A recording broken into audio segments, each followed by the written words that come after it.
देवयानी, ललिता देवयानी। वो, इसका मतलब वो घर पे नहीं है, वो यही है। भाभी, आपने किसी और को देखा होगा। वैसे भी जिस तरह हम उसे धमका के आए हैं ना, मुझे लगता नहीं उसकी हिम्मत है घर से बाहर निकलने। नहीं ललिता, मुझे पूरा यकीन है वो देवयानी थी।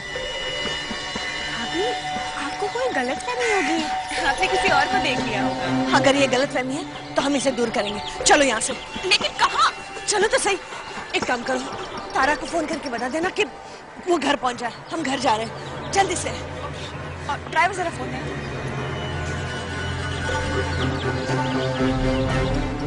हेलो, तारा, मैं बुआ बोल रही हूँ। बुआ, कहाँ है आप? और मम्मा? पता है पंडित जी शांति पूजा के बारे में पूछ रहे थे, मम्मा से उनकी बात हुई क्या? देखो तारा, मुझे और भाभी को ना किसी काम की वजह से घर जाना पड़ रहा है। तुम और राधा घर पहुंच जाना, ठीक है? बुआ, मैं मंदिर के बाहर हूँ और राधा भाभी वैसे भी मंदिर के अंदर है। लेकिन हुआ क्या है? सब ठीक तो है ना? हाँ तारा, सब कुछ ठीक है, बस तुम और राधा घर पहुंच जाना, हम वहीं पे मिलते, ठीक है? ललिता जल्दी चलो। हाँ भाभी आई। बुआ, हेलो।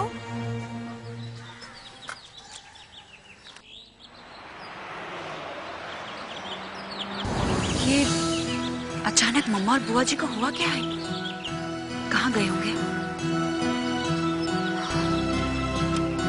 राधा भाभी को बुलाती हूँ।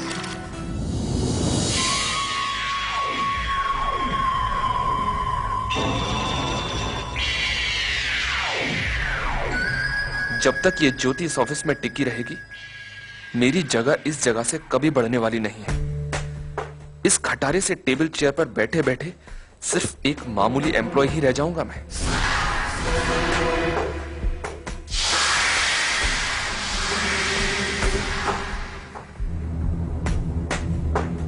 जगदीश सर, कैसे हैं आप? मैं ठीक हूँ सुरेश, तुम कैसे हो? ठीक हूँ सर। ये रवि सर ने आपके लिए भेजा था। सुरेश। जी सर। यार एक बात बताओ, तुम्हें नहीं लगता कि हमारे रवि सर कुछ ज्यादा ही बदल गए? मेरा मतलब अब उनका व्यवहार पहले जैसा नहीं रहा। हाँ जी, बिल्कुल बिल्कुल, काफी बदल गए और पहले से अच्छे हो गए वो। वैसे तुम्हें उनका ये अवतार अच्छा लगा? तुम खुश हो? अरे बिल्कुल, मैं क्या, ऑफिस के सारे लोग खुश हैं, बल्कि अब किसी को कोई डांट भी नहीं पड़ेगी। भैया मैं तो बहुत खुश हूँ। जाओ यार जाओ, अपना काम करो। यहाँ खड़े खड़े बातें क्या कर रहे हो? ये ऑफिस है, ऑफिस कोई गार्डन नहीं है जहाँ तुम टाइम पास कर रहे हो। जाओ अपना काम करो, जाओ यार जाओ।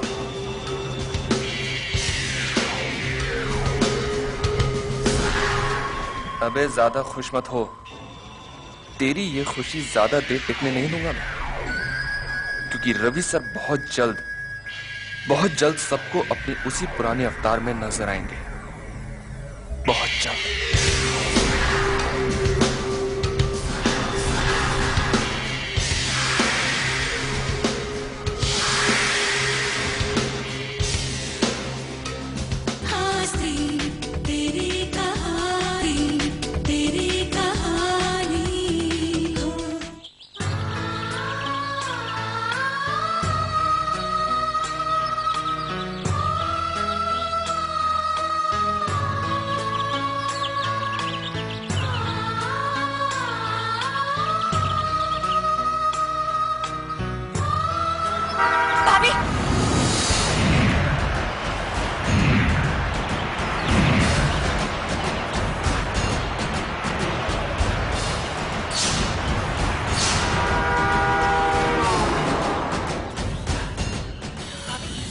आप ठीक तो है?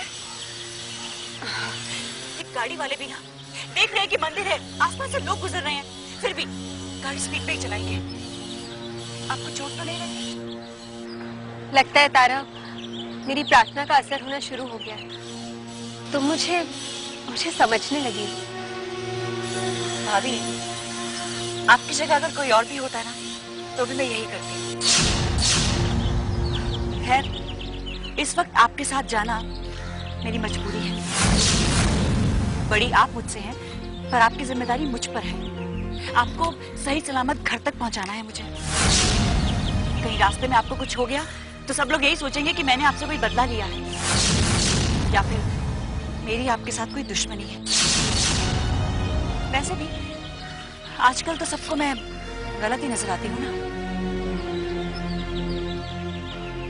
नहीं तारा, मैं जानती हूँ अब भी तुम्हारे मन में अपने भाभी के लिए परवाह है, कद्र है, और मेरे लिए यही काफी है। इसी में खुश हूँ मैं तारा।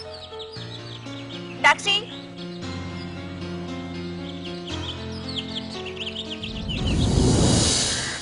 भैया, आप 34 भी पालियल चलेंगे? आओ। आप बैठिए भाभी, मैं आगे बैठती हूँ।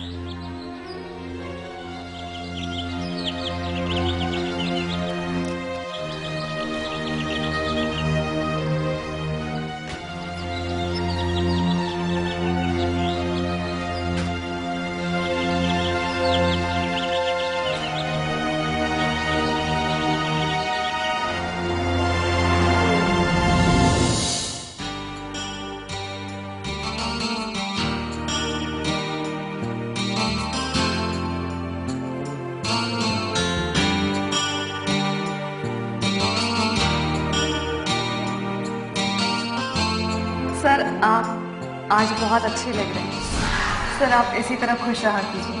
सर, मैं ये कहना चाह रहा था कि आप मुझे कुछ बदले बदले से लग रहे हैं सर। मेरा मतलब आपने मेरे साथ मजाक किया, आपने मुझे डांटा तक नहीं। आई एम सॉरी टू से सर, लेकिन आप पहले ऐसे कभी नहीं थे सर। भैया, आपको पता है आप कितने हैंडसम लग रहे हो और ये लोग आपको कितना सूट कर रहे हैं। वैसे इस तब्दीली की वजह जान सकती हूँ?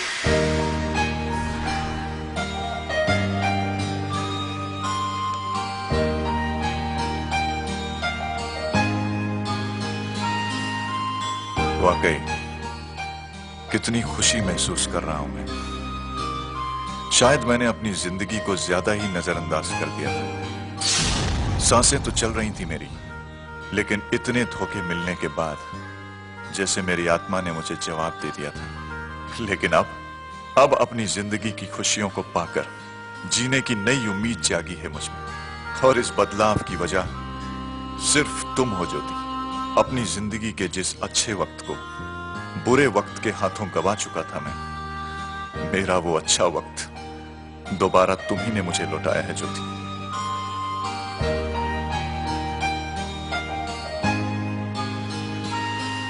अगर तुमने मुझे इस बात का एहसास ना कराया होता तो शायद अब भी मैं जिंदगी को बोझ समझकर उसे ढोने की गलती कर रहा होता। उसे जीने के बारे में तो कभी सोचता ही नहीं। मैं भगवान का बहुत शुक्रगुजार हूं जो उन्होंने मेरी जिंदगी में तुम जैसे दोस्त का साथ लिखा। Thanks Jyoti, thank you.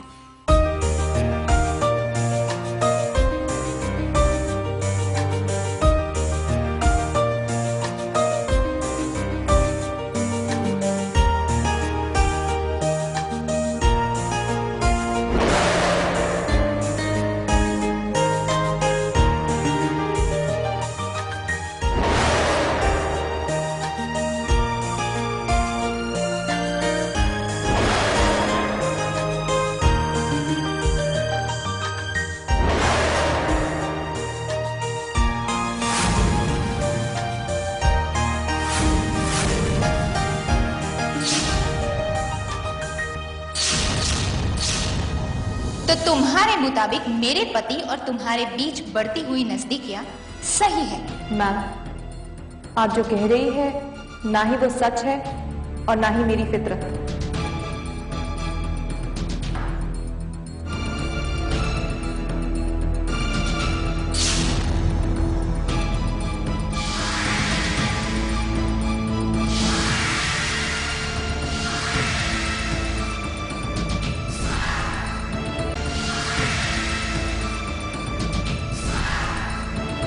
सही वक्त पर सही फैसला लेकर मैंने अपने ही नहीं रवि सर के माथे पर भी दाग लगने से बचाया है।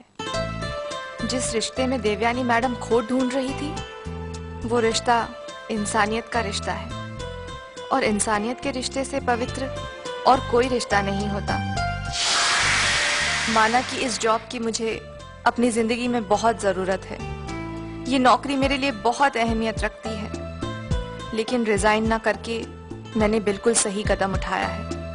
अब चाहे कोई मेरे बारे में कितना भी गलत कहे, लेकिन मेरे लिए मेरा काम ही सब कुछ है। मैं जानती हूँ कि मैं सही राह पर चल रही हूँ। इसके बाद अब कोई कुछ भी कहे, मुझे कोई फर्क नहीं पड़ता। अच्छा हुआ रवि सर ने कोई भी कदम उठाने से पहले मुझे दोबारा सोचने का मौका दिया। अब मैं अपने जॉब को अपनाने के इस अहम फैसले को बदलने की भूल कभी नहीं करूंगी, हरगिज नहीं।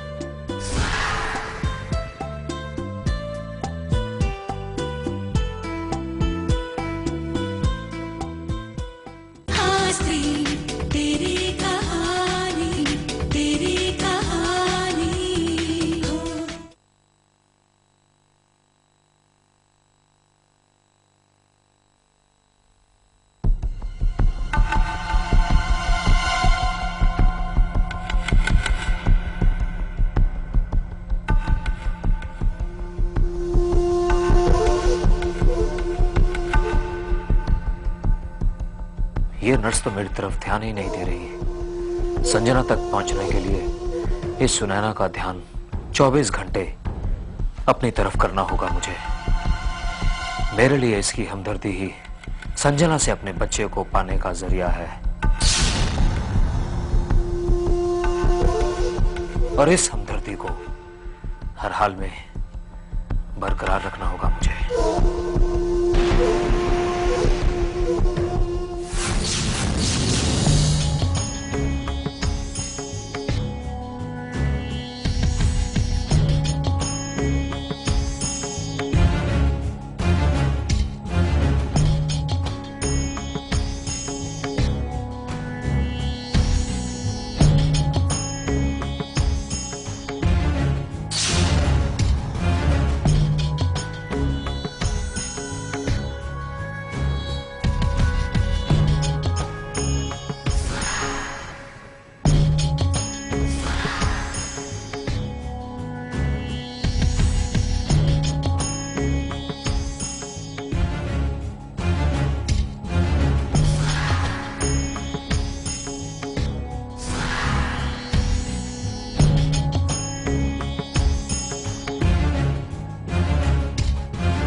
ये क्या हो गया?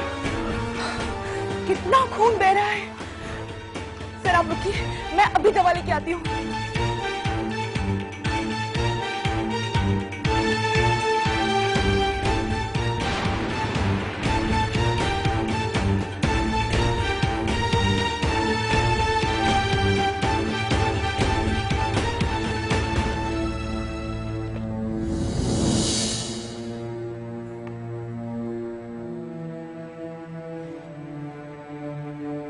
कितनी गहरी चोट लगी है, कितना ज्यादा खून बह रहा है। मैं बस वो सर ये कैसे हुआ? मैं वो बस सेब काट रहा था तो ना जाने ये हाथ पे चाकू कैसे लग गया। सर आपको सेब चाहिए था तो आप मुझसे कह देते। आइंदा आपको जो कुछ भी चाहिए होगा तो आप मुझसे कहिएगा। कितना गहरा जख्म है। जख्म तो मुझे आया है सुनैना, लेकिन शायद मुझसे ज्यादा तकलीफ तुम्हें हो रही है। यही तो चाहता था मैं। आज तुमने मेरे दर्द को अपना दर्द समझ लिया है, और कल मेरे बदले की आग को तुम अपनाओगी सुनैना, जरूर अपनाओगी।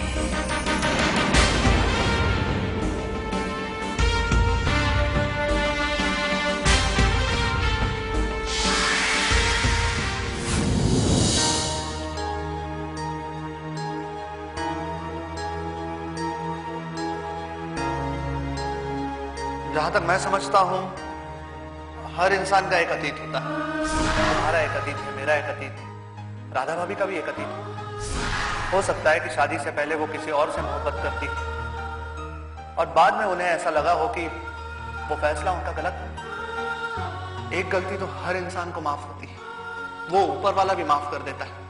हम इंसान हैं, हम तो कर ही सकते हैं। अजय, अगर राधा भाभी का अतीत उनके लिए इतना जरूरी होता तो उन्होंने तुमसे बात की होती।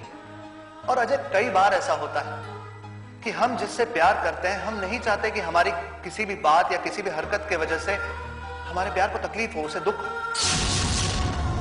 हो सकता है कि राधा भाभी नहीं चाहती कि उनके अतीत की वजह से तुम्हें दुख, तुम्हें तकलीफ हो, और इसीलिए शायद वो कभी कभी झूठ का सहारा लेती है। अजय, ये सोचो कि अपने अतीत को भुलाकर राधा भाभी ने यह फैसला किया है कि वो अपनी बाकी की सारी जिंदगी तुम्हारे साथ रहे। तो तुम क्यों उस बीते हुए अतीत के बारे में सोच सोचकर या छानबीन कर कर अपने आज के रिश्ते को सजा दे रही हो? तुम्हारे शक की वजह से तुम अपनी जिंदगी का ये सच्चा प्यार खो न बैठे। शायद तुमने सही कहा था कुणाल। हो सकता है जो कुछ भी मैं राधा के बारे में सोच रहा हूं, कहीं वो मेरी गलतफहमी हो। कुछ सवाल है जिनकी वजह से मैं अब भी शक के दायरे से नहीं निकल पा रहा। लेकिन हाँ, तुम्हारी कही बात हमेशा याद रखूंगा। मैं भी अपनी तरफ से पूरी कोशिश करूंगा कि शक और गलतफहमी के हाथों में मेरा प्यार मुझसे दूर ना चला जाए। हालात मुझे राधा के बारे में सोचने पर मजबूर कर रहे हैं, लेकिन मैं भी यही चाहता हूं कि मेरी सोच इन भटके रास्तों को कभी ना अपनाए।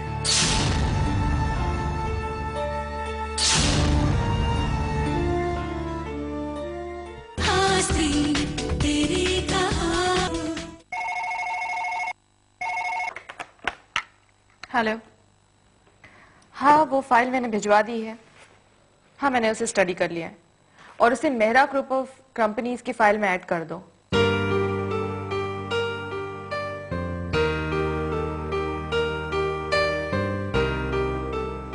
अरे ज्योति, सर, प्लीज बैठ। तुम अभी तक काम कर रही हो? सर, वो दरअसल कुछ काम पेंडिंग था तो मैं बस वही पूरा कर रही थी। कमाल है ज्योति, तुमने मुझे जिंदगी जीने के तरीके सिखाए, अब तुम खुद काम को अपनी जिंदगी बना रही हो। अभी लंच ब्रेक खत्म होने में आधा घंटा बाकी है। चलो, आज मैं तुम्हें ट्रीट देना चाहता हूं अपने फेवरेट रेस्टोरेंट पर। चलो, कम ऑन। सर, लेकिन ये फाइल बाद में भी पूरी हो जाएगी ज्योति, और वैसे भी ये मल्होत्रा ग्रुप ऑफ कंपनीज की फाइल हमें 2 दिनों के बाद सबमिट करनी है। Come on, let's go. कम।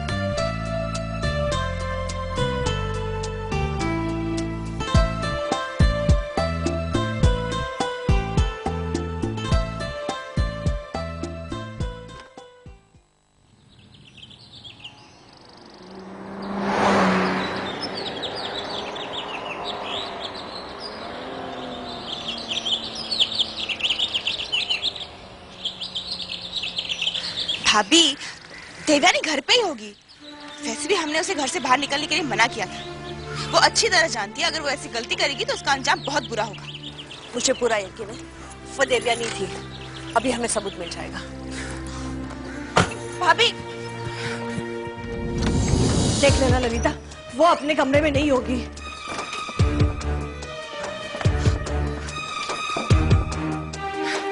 लीजिए, सो रही है महारानी। मैंने कहा था ना आपसे, ये घर पे ही होगी। भाभी, अब खामखा टेंशन ले रही थी। नहीं ललिता, मेरे पति के खूनी को पहचानने में मेरी आंखें कभी धोखा नहीं खा सकती। उसके आहट तक को मैं पहचानती हूँ। ये बाहर जरूर गई थी। जब तक मैं इसे देख ना लूं, मुझे तसल्ली नहीं होगी।